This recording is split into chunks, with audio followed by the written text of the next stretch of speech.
নমস্কার বন্ধুরা, তিয়াসাজ রেসিপিতে সকলকে স্বাগত জানাই। আমরা বেশিরভাগটাই টাকা দিয়ে ফুলকপি কিনে এনে ফুলকপিটা খেয়ে ডাঁটাটাকে ফেলে দিই। তো আমরা খুবই ভুল করি। ফুলকপি দিয়েও যে কত সুন্দর সুন্দর রেসিপি তৈরি করা যায় আমরা জানিই না।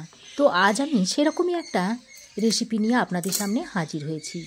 আজ আমি ফুলকপির ডাঁটা দিয়ে একটা দুর্দান্ত স্বাদের নিরামিষ রেসিপি আপনাদের জন্য নিয়ে এসেছি, যেটা গরম ভাতের সাথে খেতে দুর্দান্ত লাগে। আর আমি নিশ্চিত করে বলতে পারি যে এই রেসিপিটা দেখলে আপনারা এবার থেকে আর ফুলকপির ডাঁটা ফেলে না দিয়ে এইভাবে নানা ধরনের তরকারি বানিয়ে খাবেন।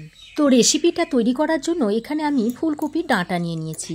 আর এই ফুলকপির ডাঁটার গায়ে যে পাতাগুলো রয়েছে সেগুলোকে আমি ফেলে দিচ্ছি, এগুলো আমার কাজে লাগবে না। তো দেখুন, পাতাগুলোকে আমি ফেলে দিয়েছি।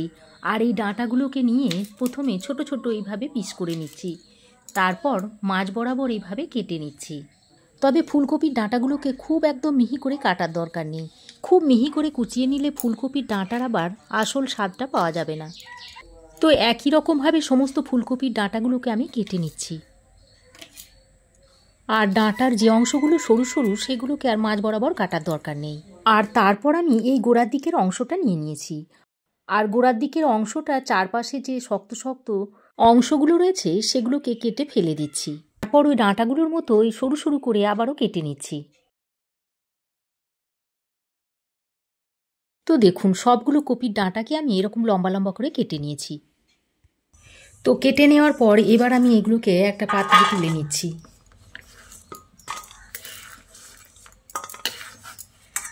তারপর দেখুন, এগুলোকে পরিষ্কার করে ধুয়ে নিয়েছি। এবার আমি গ্যাস অন করে কড়াই গরম করে দিয়ে দিচ্ছি পরিমাণ মতো জল। এবার এই জলের মধ্যে দিয়ে দিচ্ছি হাফ চামচ পরিমাণ নুন। এবার নুনটাকে জলের সঙ্গে ভালো করে নেড়েচেড়ে মিশিয়ে নিয়ে কেটে রাখা ফুলকপির ডাঁটাগুলো এর মধ্যে দিয়ে দিচ্ছি। তারপর আবারও ভালো করে নেড়েচেড়ে মিশিয়ে নিচ্ছি। এবার এটাকে ঢাকনা লাগিয়ে 5 মিনিট মতো সেদ্ধ করে নেব। এবার আমি এখানে নিয়ে নিয়েছি দুটো মাঝারি সাইজের আলু। আলুর খোসাগুলোকে আমি ছাড়িয়ে নিয়েছি। তারপর আলুগুলোকে একটু সরু সরু করে এইভাবে কেটে নিচ্ছি।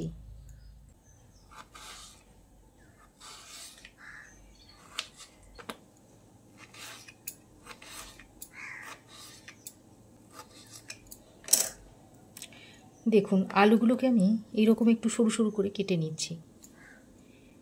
কিভাবে দ্বিতীয় আলুটাকেও কেটে নিচ্ছি। তো দেখুন, আলুগুলোকে কেটে নেওয়ার পর আলুগুলোকেও আমি একটা পাত্রে তুলে নিচ্ছি।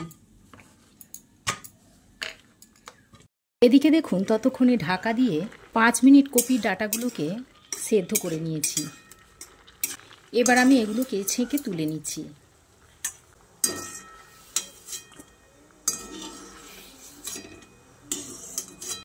এবার এটা ততক্ষণে ঠান্ডা হোক।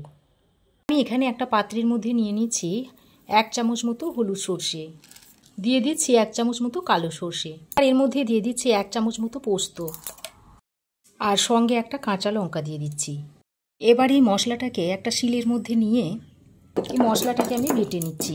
আপনারা চাইলে এটা মিক্সিতেও বেটে নিতে পারেন। আর আপনারা যে যেমন ঝাল খাবেন সেই অনুযায়ী লঙ্কাটা দিয়ে নেবেন। তো দেখুন, মশলাটা বাটা হয়ে গেছে। এবার আমি এটাকে একটা বাটির মধ্যে তুলে নিচ্ছি।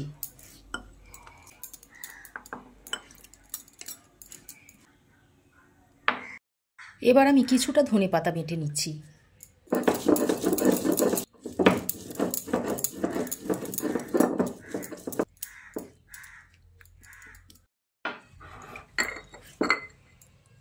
দেখুন, ধনেপাতাটা বেটে নিয়েছি। দেখুন, কপির ডাঁটা ঠান্ডা হয়ে গেছে। এবার আমি এর মধ্যে কেটে রাখা আলুটা দিয়ে দিচ্ছি। এবার আমি এর মধ্যে দিয়ে দিচ্ছি পরিমাণ মতো নুন, দিচ্ছি একটু অল্প হলুদের গুঁড়ো, দিচ্ছি একটু লঙ্কার গুঁড়ো। এবার বেটে নেওয়া মশলাটা এর মধ্যে দিয়ে দিচ্ছি। ধনেপাতা বাটাটা দিয়ে দিচ্ছি। একটা বড় সাইজের টমেটোকে আমি ছোট ছোট করে কেটে দিয়ে দিচ্ছি। আর দিয়ে দিচ্ছি 1 চামচ মতো সরষের তেল।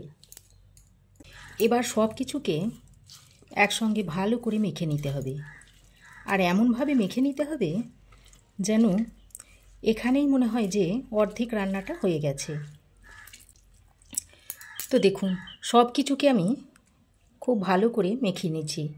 আবারও কড়াই গরম করে দিয়ে দিচ্ছি ছোট চামচে 2 চামচ মতো সর্ষের তেল।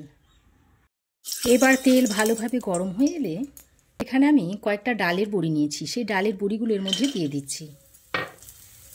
তারপর গ্যাসের ফ্লেমটাকে হাইতে করে বড়িগুলোকে লালচে করে ভেজে নিচ্ছি। তো দেখুন বড়ি লালচে করে ভেজে নিয়েছি। এবার বড়িগুলোকে তুলে নিচ্ছি। এখন আমি আর তেল দিচ্ছি না, ওই তেলের মধ্যে দিয়ে দিচ্ছি 1/2 চামচ মতো কালো জিরে আর একটা শুকনো লঙ্কাকে ছিঁড়ে দিয়ে দিচ্ছি।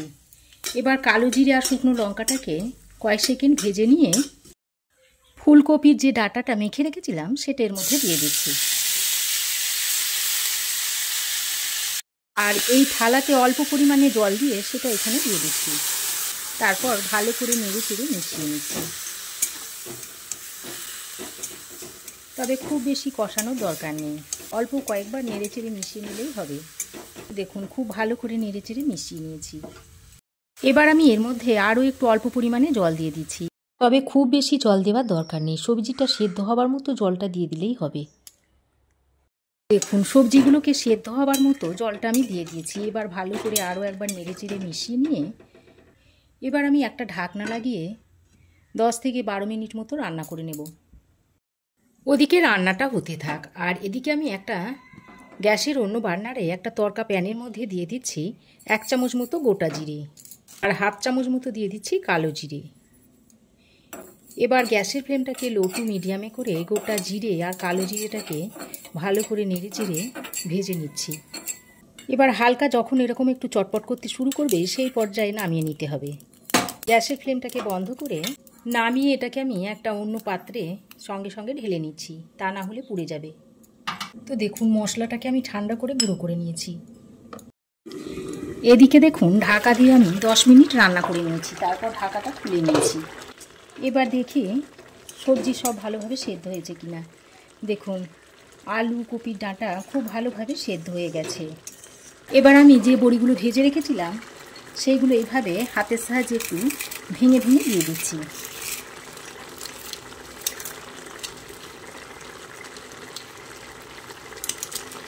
তবে যদি ছোট বড়িটা নেন সেক্ষেত্রে আর ভেঙে দেওয়ার দরকার নেই। দিয়ে দিচ্ছি কয়েকটা চেরা কাঁচা লঙ্কা আর স্বাদটাকে ব্যালেন্স করার জন্য অল্প একটু চিনি দিয়ে দিচ্ছি। তারপর আবারও সব কিছুকে ভালো করে নেড়ে চেড়ে মিশিয়ে নিচ্ছি। নেড়ে চেড়ে মিশিয়ে নেওয়ার পর ঢাকা দিয়ে আরও 2 মিনিট মতো রান্না করে নিচ্ছি। তো দেখুন ঢাকা দিয়ে আমি আরও 2 মিনিট রান্না করে নিয়েছি। আর আমি এর মধ্যে অল্প কিছুটা ধনে পাতার কুচো ছড়িয়ে দিচ্ছি আর যে ভাজা মশলাটা তৈরি করে রেখেছিলাম সেটা এর মধ্যে দিয়ে দিচ্ছি।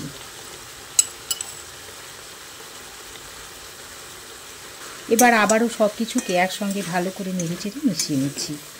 তো বন্ধুরা ফুলকপির ডাঁটার চচ্চড়ি ভর্তা অনেক কিছুই তো আপনারা খেয়েছেন, তো আমার মতো করে একবার এই ফুলকপির ডাঁটা দিয়ে বাটি চচ্চড়িটা করে খেয়ে দেখবেন। যারা ফুলকপির ডাঁটা খান না আশা করছি তারাও চেটেপুটে খেয়ে নেবেন। তো দেখুন ভালো করে নেড়ে চেড়ে মিশিয়ে নিয়েছি। সব শেষে উপর থেকে একটু কাঁচা সর্ষের তেল ছড়িয়ে দিচ্ছি। আর এই কাঁচা সর্ষের তেলটা দেওয়ার কারণে এটা খেতে আরও সুন্দর হবে। তো সর্ষের তেলটা দিয়ে আবারও ভালো করে নেড়ে চেড়ে মিশিয়ে নিয়েছি। আর দেখুন এটা এখন সার্ভ করার জন্য একেবারে রেডি হয়ে গেছে। তো গ্যাসের ফ্লেম বন্ধ করে আবারও 2 মিনিট মতো ঢাকা দিয়ে স্ট্যান্ডিং টাইমে রাখার পর আপনাদের সার্ভ করে দেখাচ্ছি। তো আরও 2 মিনিট স্ট্যান্ডিং টাইমে রাখার পর ফুলকপির বাটি চচ্চড়িটা আমি একটা প্লেটের মধ্যে সার্ভ করে দিচ্ছি। এবার এটা আপনারা গরম গরম ভাতের সঙ্গে অনায়াসেই খেতে পারেন। খেতে অত্যন্ত সুস্বাদু হয়। আপনারাও একবার ফুলকপির ডাঁটা দিয়ে এইরকম বাটি চচ্চড়ি খেয়ে দেখুন, আশা করছি আপনাদেরও ভালো লাগবে। তো রেসিপি কেমন লাগলো অবশ্যই একটা কমেন্ট করে জানাবেন। ভালো লাগলে একটা লাইক ও শেয়ার করবেন। পাশে থাকা বেল আইকনটাও অবশ্যই প্রেস করবেন। আর আমার চ্যানেলে যদি নতুন বন্ধু হয়ে থাকেন প্লিজ চ্যানেলটাকে সাবস্ক্রাইব করার অনুরোধ রইল। আজ এ পর্যন্তই, আবার দেখা হবে নতুন কোনো রেসিপি নিয়ে নেক্সট এপিসোডে। সে পর্যন্ত ভালো থাকবেন, সুস্থ থাকবেন। ধন্যবাদ।